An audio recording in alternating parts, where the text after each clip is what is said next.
Every time you delay a decision, something happens behind the scenes. Most of us never notice it, but people start guessing. Stories, guess what? They start forming. In standards, they begin to soften.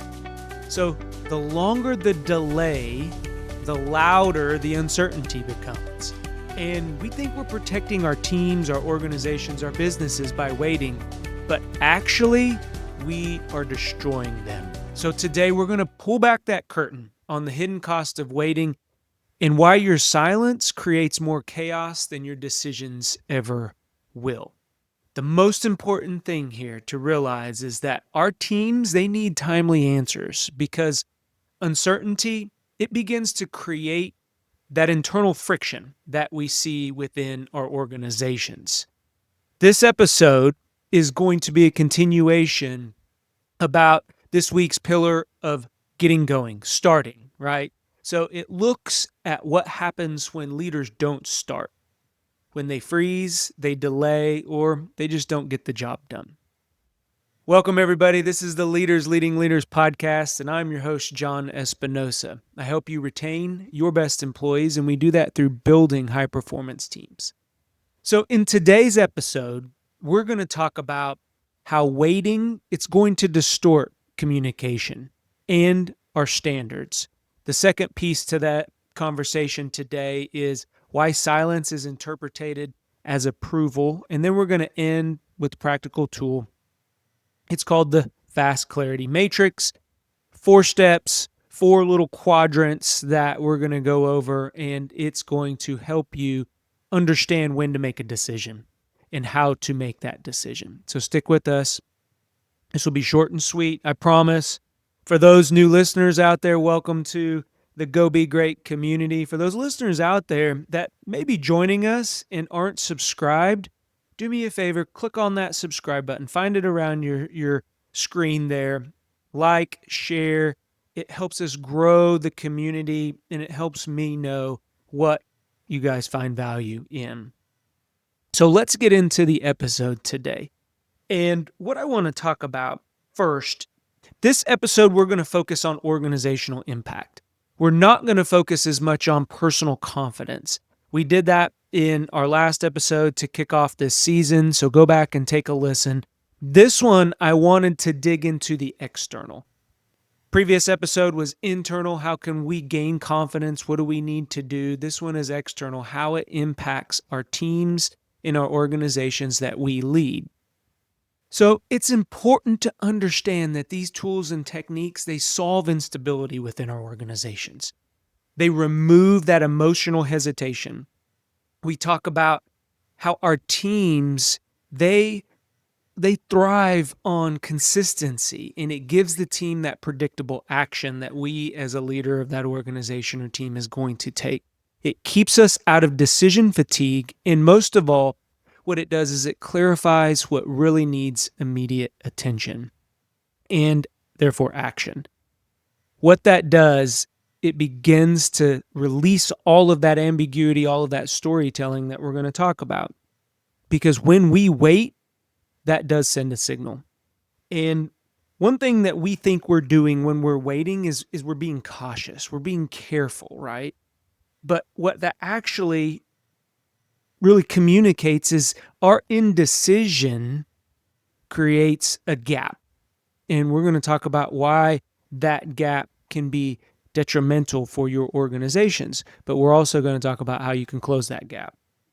So one thing that I want to mention is indecision always sends a message. It always sends a message. And there's 4 things here that I think are at the core of our indecision.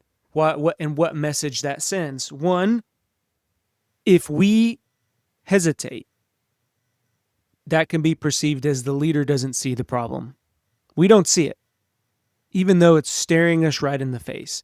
Another thing I wrote down here was we see it, but we don't do anything about it. So imagine leading a team that knows you're aware of the situation, whatever's going on, but your indecision, your inaction says you don't care. Leader doesn't know what to do. And that may be the case. That's why we're hesitating, because we're being cautious. But the right thing to do is to let the team know or get information from the team to get to a decision. And then the last one here is people may perceive this challenge, your lack of decision making, as you just don't really care. And I know those of you that are listening to this podcast, that is not the case. So remember that instability begins. It's that moment where your team starts taking silence and they begin to put meaning behind it. And what really the essence of that is, that gap that we're creating by not making a decision creates a void where people begin to think what else is going on.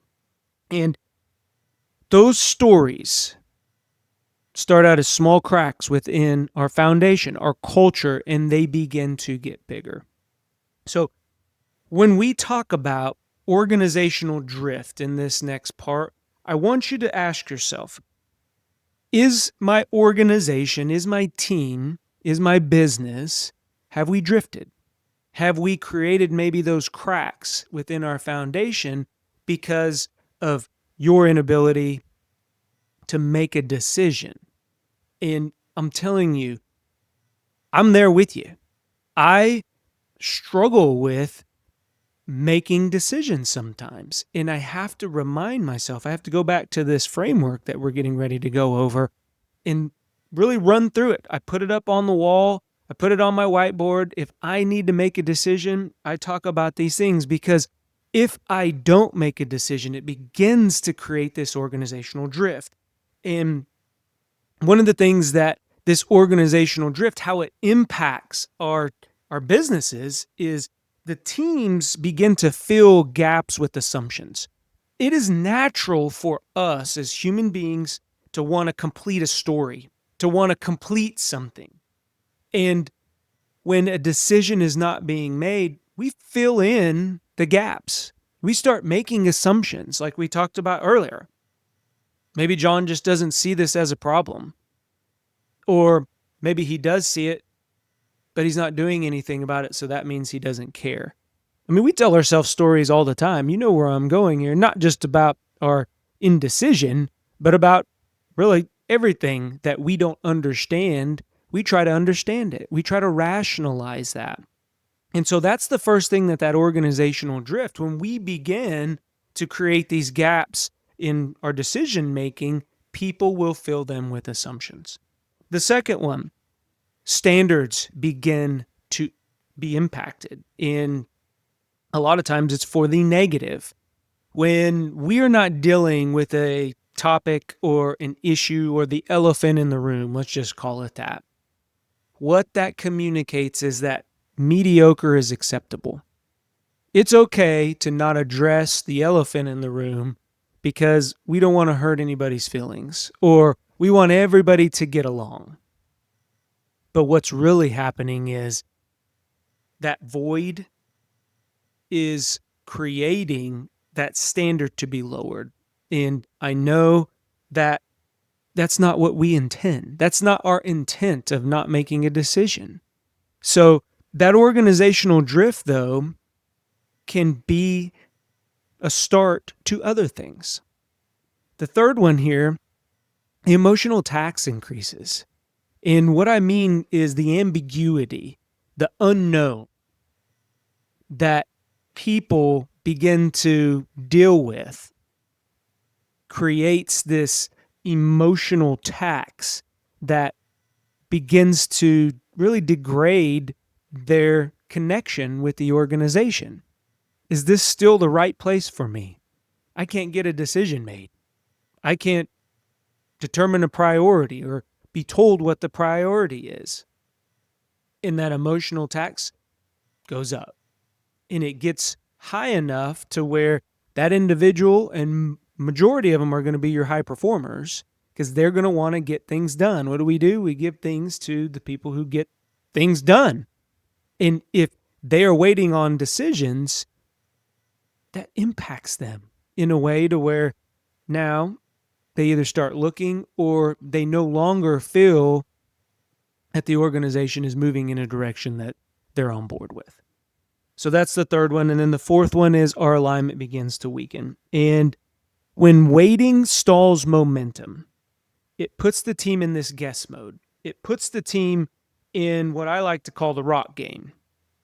And anybody who has played the rock game out there understands the frustration that can be caused by misalignment.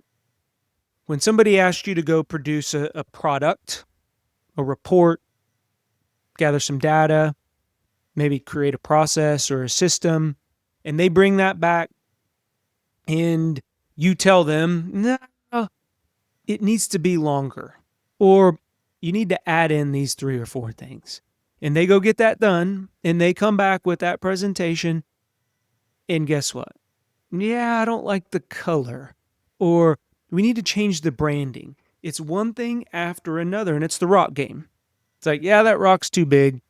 That one's too shiny. Whoop, that one has too many sharp edges on it. Have you played the rock game? And you're constantly bringing back a rock, trying to figure out what that leader needs. And if you're doing that to your team and your organization, it will create a lot of frustration. And for the most part, it's going to create that organizational drift that we're going to minimize. So let's talk about, we've discussed why instability in our organizations through indecision is a big issue, is a risk for our organization. So what are we going to do about it? And we're going to discuss the FAST clarity matrix. And there's a reason why it's called the FAST, because there's 4 areas that you are going to bucket decisions in, and then we're going to talk about how you address those. So the categories, when we think about a matrix, we're talking about impact and we're talking about urgency. Okay? So what's the impact on our organization and how urgent is it? How fast does it need to get done?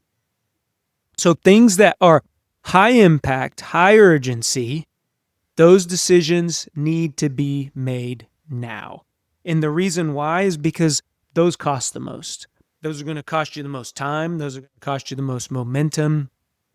So we want to look at things like behavioral issues. If you have a performance issue, or if somebody in the team just isn't pulling their weight, that would be in that category of high impact, high urgency. Another one, some type of behavior, something was said that violates your culture, that violates the values that you have in place for your culture. Once something like that goes on for quite some time and the team sees that John's not doing anything about it, it begins to lower those standards. So those are 2 excellent examples of what I would say are high impact, high urgency. Decision needs to be made now because it costs the organization the most. So let's kind of move down here. High impact, low urgency. So these are the decisions that need to be scheduled. And it's the reason why something could be high impact and low urgency is they need you to think about them. They need some thought behind them.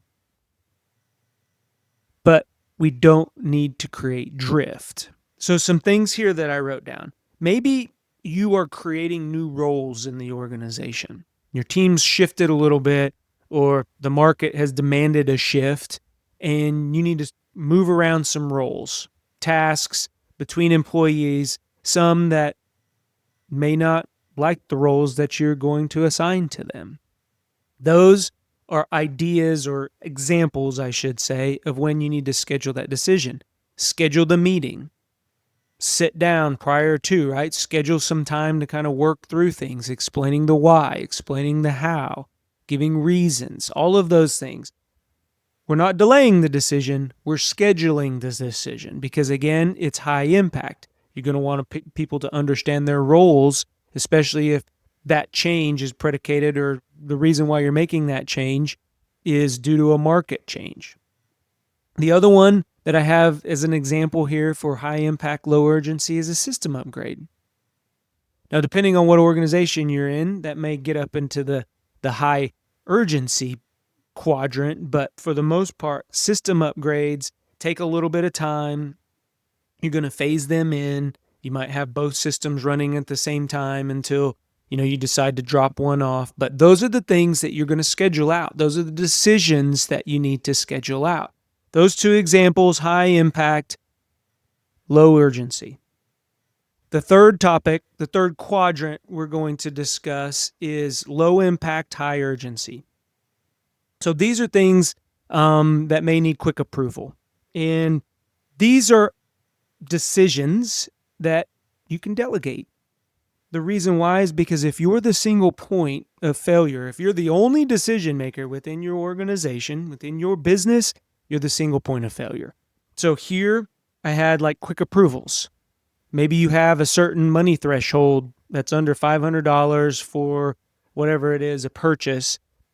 Anybody in the office, or you delegate somebody in the office to make a decision if it's underneath that threshold. Anything above that comes to you, but you've delegated that decision. Another one, maybe you have a minor conflict. So you delegate somebody to go handle it. I'm not talking about a big personnel issue.